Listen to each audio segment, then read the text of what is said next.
Yeah, hello comrades. Good evening. I hope all of you can listen to me. You can just send a reaction. Thank you so much. My name is Behangana Kenneth.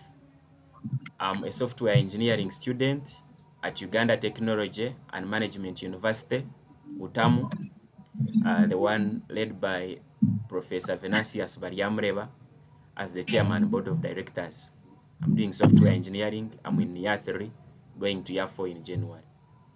uh, particularly concerning governance and community service.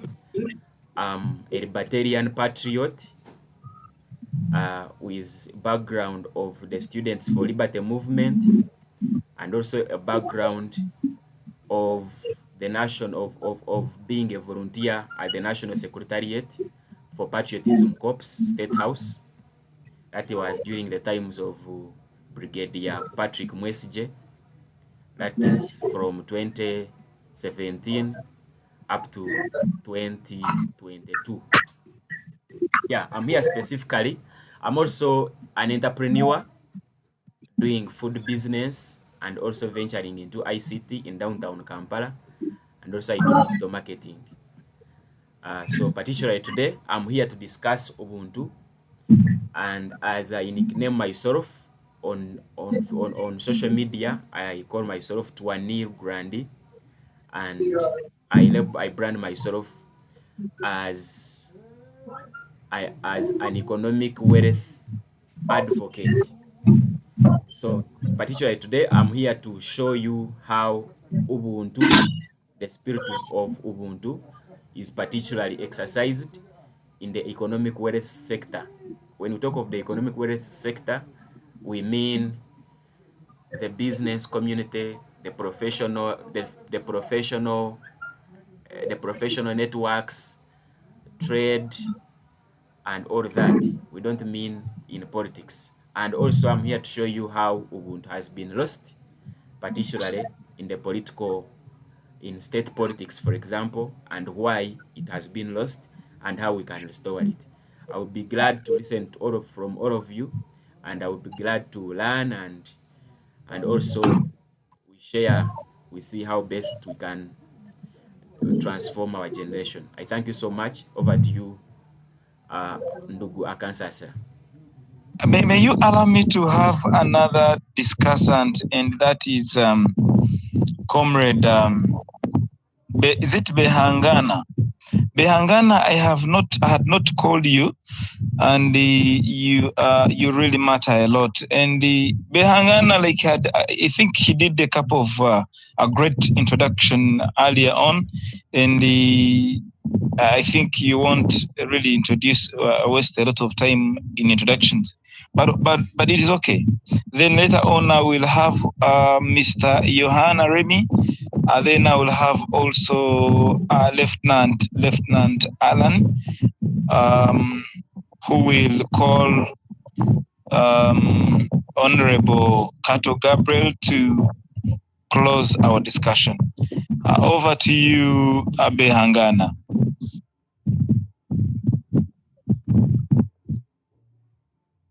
Yeah, thank you so much, comrade Akansasa. Yeah, like I had already introduced myself. Let me join the other discussants to talk about Ubuntu. I'll pick a few words from Comrade Munezero and Ether and Gift Manson, and then I also add a few. Yeah, like the other speakers also talked about it. Ubuntu means I am because we are.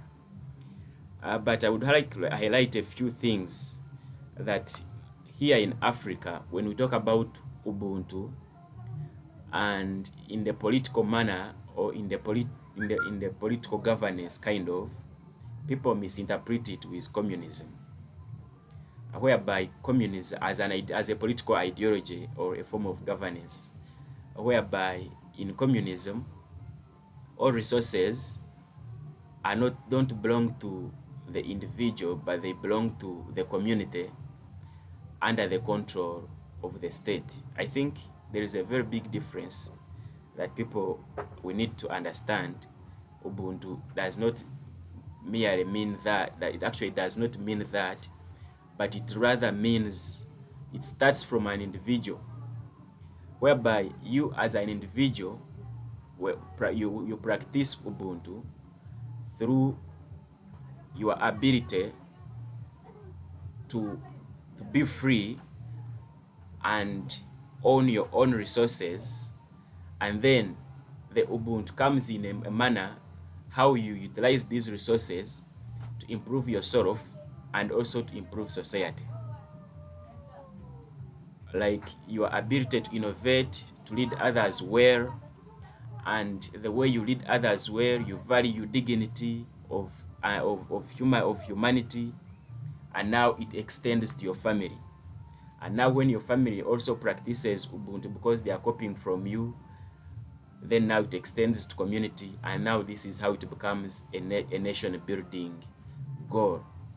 So I want to talk about Ubuntu in two aspects. One, in the economic sector, and two, in the political sector. The extent of Ubuntu in those two areas and how we can improve Ubuntu in the two sectors. Like I said, I brand myself as an economic wealth advocate. So let me start with Ubuntu in the economic sector. In the economic sector, this is where people bring value to the table in exchange for profit or in exchange for a pay. In so doing, I mean the business people, entrepreneurs, innovators, professionals, skilled personnel. So the fact that you wake up one day and you say, I'm a software engineer, so I need to innovate something, maybe build an app that is going to solve a certain problem. Let's say that is going to do sales, increase sales for business people. And by solving that problem, I'm going in exchange to have some subscription from these people that is going to be paying me. So you have solved the problem that is existent in society, and you are gaining you are gaining profit or pay by exchanging that value with the people around you. That is Ubuntu. And the extent at which Ubuntu is practiced in the economic sector, I can say in Africa, is very much higher than the extent at which Ubuntu is practiced in the political sector. Why? This is because in the business environment, people operate on values, because if you don't operate on values, you will not be able to maintain a customer. Or if you are a professional and you don't operate on values, you will not be referred by your employer for your next employment opportunity. I won't go so much into deep there, but it has failed, or it is failing in the political sector, because Africa, we have misinterpreted multi-party system of governance, whereby in the multi-party system, in the African multi-party governance, it is not still that I am because we are, it is I am because we must win, because my political party must win. And you find that right from the family, even if the husband is of another party and the wife is also of another party, then it becomes war. And even in the community, you find the chairperson LC1 is only distributing government services to people of the same political party. Why? Simply because we have misunderstood this thing of multi-party governance. Democracy is good, but I think it's high time Africans, we embrace ideology rather than different colors of politics. We embrace a national vision rather than seeing our brothers and sisters as belonging to different colors. For example, if we have our common challenge, our common generational problem as, let's say, corruption, then we should center that and solve it and bring ideas and embrace a certain ideology that can solve corruption, not looking at the sides of our belongings and how can this be solved. So the solution is, how can we embrace Ubuntu, or how can we revive Ubuntu in the political or in state politics, for example? One, we need to emphasize ideological orientation. We not only need to stick on the ideologies of our political parties, but we also need to tour around the world and check which systems of governance are working, and then embrace and then bring these ideas to our leaders such that they embrace them, whether in the political parties or in the world national system of governance. For example, I usually talk about this. Our the case study of Uganda. Our president, His Excellency Yoweri Kaguta Museveni, has always defended the idea of having a very large government. But when we get into the real world, we understand that a very large government is a burden to taxpayers, because it means that we have to pay more taxes to sustain that big government. And how does this come in Ubuntu? Because it limits our reach. It discourages innovation because taxes are high. Youth are not encouraged to innovate and put their ideas to market. So how can we, the young generation, under Ubuntu, educate our leaders about this? How can we educate our leaders on reducing the size of parliament, for example? How can we educate our leaders on being pro-market? Because through pro-market, it's where we shall exchange value with our neighboring countries, and in so doing, increase Ubuntu, increase trade, and the national economy also increases the performance of our national economy. So we need to put Ubuntu into practice, right from an individual to family to community and to national matters of development or of transformation.